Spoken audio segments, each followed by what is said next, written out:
So this one's from the Bleacher Report. One player each NFL team should consider trading before the 2024 season.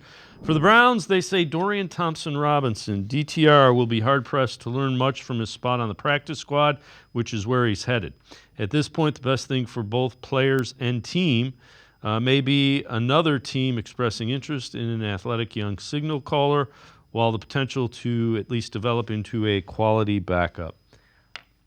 I don't know. He was a fifth-round pick, Tim, and he was pressed into service because he was the backup, and Watson got hurt.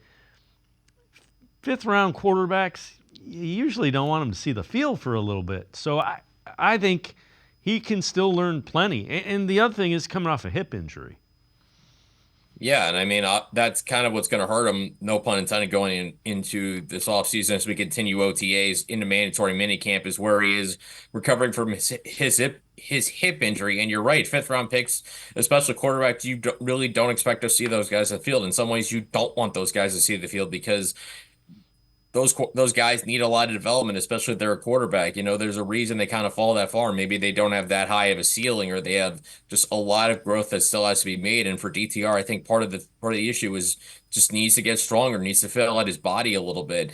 But yeah, I think it's way too early to give up on DTR as a potential developmental backup, unless Andrew Berry keeps the model of going with the veteran backup quarterback, like we saw him investing in Jameis Winston and Tyler Huntley this offseason.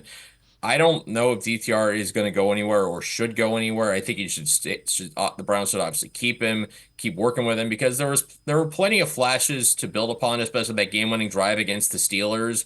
So there's plenty to like about DTR as a long-term developmental prospect, but the key term is long-term developmental. These guys need a little time before you're ready to kind of put them in that larger role.